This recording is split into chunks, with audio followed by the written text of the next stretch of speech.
A few days ago, Canada released their new food guidelines. These guidelines hadn't been updated since 2007, so they were long overdue for a rehaul. Now, I have to say, reading through these guidelines, I was a little bit alarmed. Some of the things they're recommending are pretty worrisome, but there was some good in there too. In this video, I'm going to go through the new guidelines. I think a lot of them fall short of the latest research, but we're going to talk about that and I'm going to give you my take on them.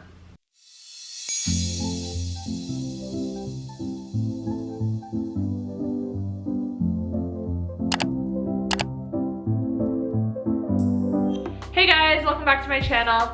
If you're new here, my name's Kate. I'm a health coach and I post videos on a high-fat, low-carb way of eating. If you like this video, please give it a thumbs up, and if you want to see more, make sure to subscribe. So for those of you who don't know, I am actually Canadian. I live in Australia though, so that's why I am especially interested in these guidelines. The new food guidelines, they come with what they're calling the Food Guide Snapshot, and they come with this lovely picture of a plate. They also have a text description that goes with this picture, so I'm just gonna read out some of the bullet points. Eat a variety of healthy foods each day, have plenty of vegetables and fruit, choose whole grains, eat protein foods, make water your drink of choice, be mindful of your eating habits, cook more often, enjoy your food, eat meals with others, use food labels, limit foods high in sodium, sugar, and saturated fat, be aware of food marketing, eat well, live well. So I'm gonna start off with what I think is good about the new guidelines, and then we'll get into what I think is not so good. For starters, there is a pretty big emphasis on whole foods. You can see this just from the picture. Half of the plate is fruits and vegetables. They do talk a lot in the guidelines about reducing the amount of processed food that you're eating. So, I mean, that's a great thing. Anytime someone switches from a way of eating that is high in processed food, standard American diet, to a whole foods based diet, whether that's fruits, vegetables, meat, whatever, just real foods and very little processing, they are gonna experience health benefits. So, I mean, this is great. Next up, they did remove a lot of foods I would consider not healthy that they used to recommend. So things such as fruit juice, that's gone. You'll notice in the picture that they just have a glass of water, and they're really trying to push replacing sugary drinks with water. Fantastic, this is great. They also do not have cereal on this little infographic, and that used to be a really big push. Always have your cereal and milk for breakfast in the morning. Taking that off, that is great. They also have less of an emphasis on whole grains. They used to recommend between 7 and 8 serves of whole grains per day, and fruits and vegetables I think was between 7 and 10. So pretty similar, and now they don't have servings, but you can see that half the plate is fruits and vegetables and only a quarter is whole grains. So that is a step in the right direction. And just some of the tips they offer I think are really good. Having healthy snacks on hand, reading food labels, eating more at home, eating with friends and family, taking time to sit down and really enjoy your meals. These are all great tips. For anyone who's kind of gotten a little bit more into health and nutrition and all this, these may seem like common sense, but for the general population who is eating on the go, grabbing breakfast from Tim Hortons on their way to work, used to be guilty of that, and yeah, eating the breakfast sandwich in the car on the way. These are great guidelines. Even if they just sort of trigger things in people's minds, kind of like that prompt, like, oh, yeah, just even saying eating at home more and eating out less. Fantastic. These are all really, really good things. And the one other thing I wanted to touch on, it's not exactly in the food guidelines, but they do mention it, is that they're changing how they're labeling products in Canada over the next couple of years. So a few things they're doing differently is they're making calorie sizes just bigger so you can see it. Similar products, they're making it more easy to compare, so the serving sizes will be the same. For example, sometimes a yogurt will be 1/3 of a cup as a serving size, and then another brand will have 2/3 of a cup as a serving size. They're gonna make that more consistent and make different brands all, have the same amount, so it's easier to compare. Also, anything that is in a single serve package, they're gonna make sure that it says only one serving size and says the actual calories for that and everything. So sometimes you would buy a granola bar and it would say 100 calories and you'd be like, okay, eat the whole thing, and then you realize that it was actually 2 servings in the package, which is just silly because who's gonna only eat half? It's in a single serve package. So that's a positive. Okay, so those are all the good things. Now, let's get into the not so good things. First off is that they are still demonizing saturated fat. The first line of the healthy fats page says this. I'm gonna read it to you. Choosing foods that contain mostly healthy fat instead of foods that contain mostly saturated fat can help lower your risk of heart disease. Heart disease is one of the leading causes of death in Canada. They are flat out saying, eat less saturated fat. Saturated fat causes heart disease. This is really disappointing to see because saturated fat in and of itself does not cause heart disease. And there have been several studies out in the last couple of years saying that this is not the case. There's one from the British Journal of Sports Medicine from, I think, February 2018. It's a review paper and the title is literally "Saturated Fat Does Not Clog Arteries." And they have a really nice infographic as well that basically says insulin resistance and chronic inflammation are what's leading to heart disease. I'm also gonna link some other studies down below flat out saying that saturated fat does not cause heart disease, does not cause diabetes, does not clog arteries. It's not as simple as that. So yeah, anyways, in the new Canadian guidelines, they're still demonizing saturated fat, which is really disappointing to see. They're recommending to replace saturated cooking fats with unsaturated cooking fats, and we'll talk about that a bit more in a second. But the thing is, most people are already using these unsaturated fats for cooking, and they're using a lot of them. I think in 2013, Canadians consumed, what was it? 1 million metric tons of vegetable oils alone. People are consuming less saturated fat than ever before, and heart disease is higher than ever before. So to blame it on the saturated fat is, just completely backwards. What's more is the foods they're claiming are high in saturated fats, it's just misleading. So one of the foods that they recommend eating more of as a healthy fat is mackerel, and one of the foods they recommend consuming less of is higher fat meats, aka red meats. But if you compare 100 grams of mackerel and 100 grams of beef, mackerel actually has 2 times the total fat of beef and 1 times that of saturated fat. There is more saturated fat in mackerel than there is in beef. The same is true for olive oil. There is actually more saturated fat per gram in olive oil than there is in beef. Let that sink in for a second. And here they're saying, yes, eat these, don't eat these.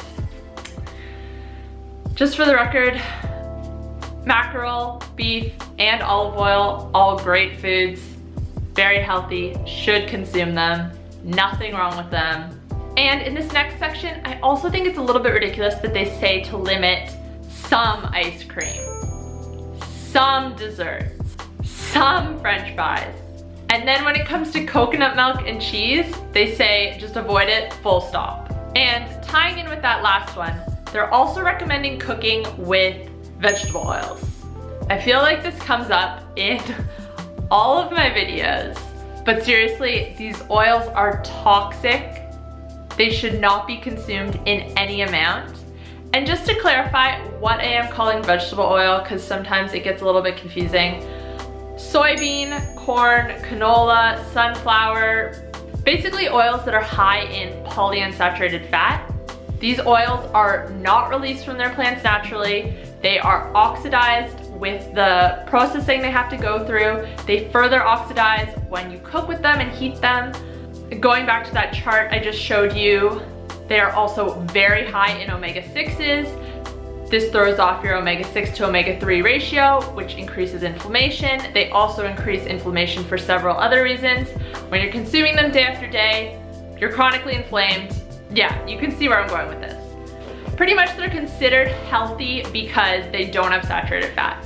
And it's really funny that, well, not funny, hypocritical that they're recommended, because they have to go through extreme processing. And the general premises of this guide seems to be more whole foods, less processing. These oils are so highly processed, and they recommend not having coconut oil, not having butter. These are pretty much a one-step process to turn them into oil. Also, the last thing I want to say is that Canada is pretty proud about not having trans fat in most of the foods available, whereas the US still does have quite a bit of trans fat in food. But did you know that all vegetable oil, so all those oils I listed earlier, canola, soybean, corn, etc., all have trans fat in them? It is a result of the processing they have to go through. And it doesn't matter if they're cold pressed, expeller pressed. To get these plants to release these oils, trans fats have to be created. And you might be thinking, okay, well, why isn't it written on the nutrition label? I think if it's less than 1 gram per serve, they don't have to mention it. So yeah, it is a very small amount, but any amount of trans fat is pretty detrimental. Next up is that they are still recommending whole grains. So I said before they had de-emphasized them, but they're still on there. And they say whole grains have essential nutrients such as fiber, vitamins, and minerals. Well, let's start with fiber. So first off, you do not need fiber. Fiber is not essential.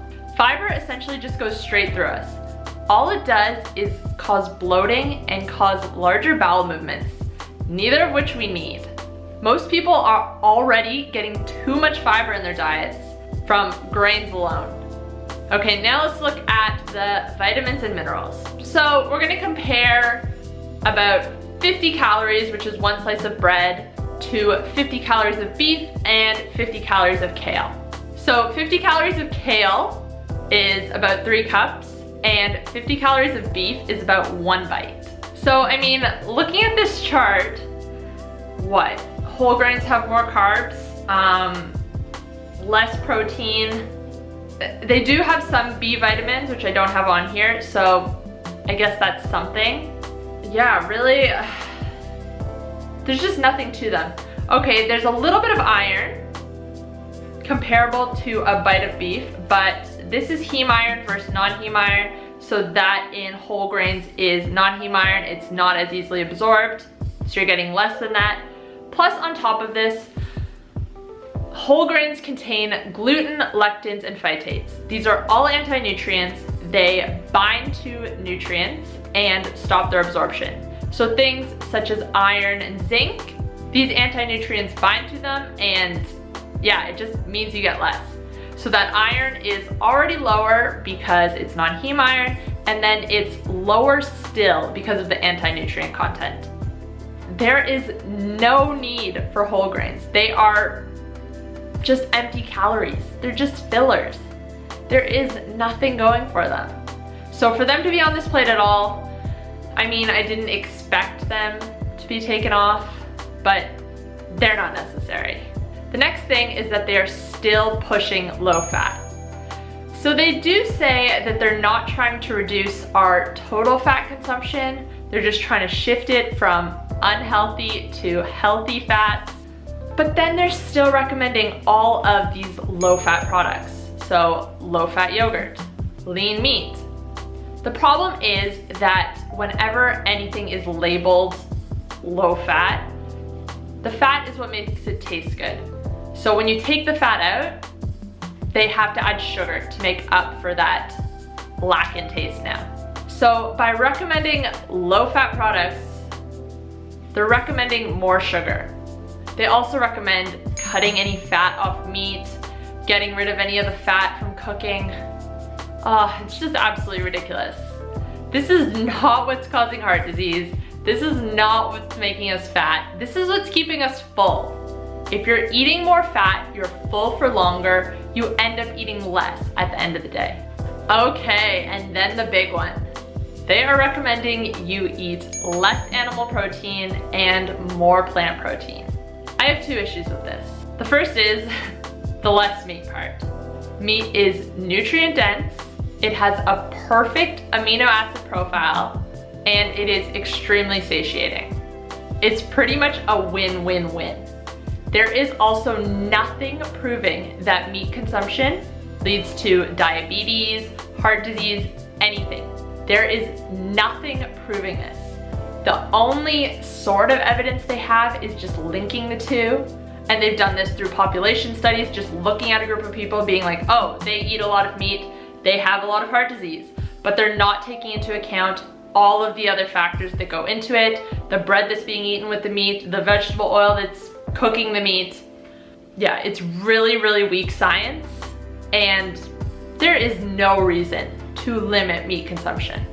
They do recommend lean meat, which I mean, I guess it's the start, it is meat, and they do still recommend eggs. So yay, that is probably the biggest source of nutrients in this whole food guide that they're recommending. And the second part I don't like about this is that they're recommending more plant protein. They recommend things such as lentils, black beans, tofu, soybeans.